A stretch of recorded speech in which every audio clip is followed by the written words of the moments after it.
Donc voici une vidéo rapide pour vous montrer comment modifier les notifications mail de réservation. Donc nous sommes ici dans le admin WordPress de votre site. À gauche, le plugin de réservation qu'on utilise s'appelle Amelia. Et vous avez tous les mails qui s'appellent les notifications. Donc vous les trouverez là. Donc dès qu'on clique, vous venez sur la page que j'étais. On a des notifications email. Éventuellement plus tard, vous pouvez rajouter des SMS. Et puis ici, vous avez les emails envoyés aux clients et les emails envoyés aux employés. Donc aux employés, c'est typiquement le Coworkspace Eugene. Et là, vous avez tous les mails possibles qu'on a paramétrés ensemble et vous pouvez changer ces mails-là. Donc par exemple, une des questions, c'était quand je replanifie une réservation, il manque un bout de mail de confirmation. Donc, replanifier, rendez-vous reporté. Nous avons le plaisir de vous confirmer que la réservation de pour une durée de et donc il nous manque a bien été modifiée. Voilà la date. Ce n'est pas possible, par exemple, de mettre l'ancienne date et la nouvelle date, parce qu'à partir du moment que la personne replanifie, la date de l'événement devient la nouvelle date. Ici en bleu, vous avez tous les champs possibles sur le mail, les champs dynamiques, c'est-à-dire la date ou le nom de la salle, tout ce qui bouge en fonction de la réservation.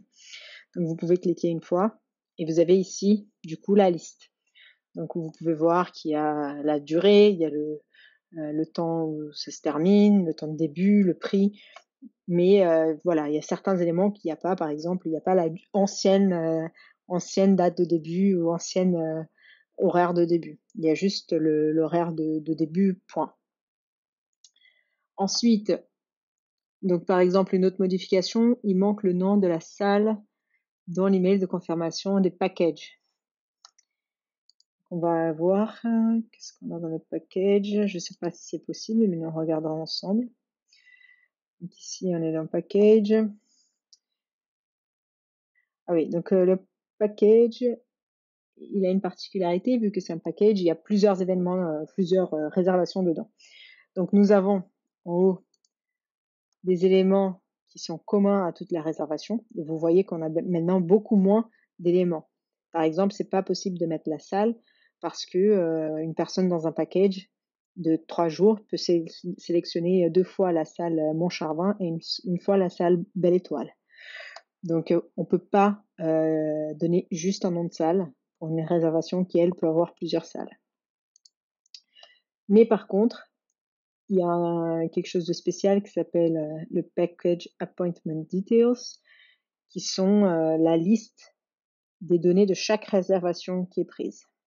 Donc pareil, sur le bouton bleu, il vous donne l'option de configurer quelle est la liste. Donc c'est-à-dire la liste, c'est pour chaque événement, pour chaque réservation, il va mettre ces informations-là séparées par un bullet point. Donc par exemple, j'ai mis le nom de la salle et j'ai mis la date de début, l'heure de début et l'heure de fin. Et donc ça pour chacune des salles. Si vous avez des questions ou si vous voulez savoir qu'est-ce que c'est possible de rajouter, pareil, ici, vous avez des options. Donc là, les salles se situent ici. Donc ça est rentré comme un employee last name.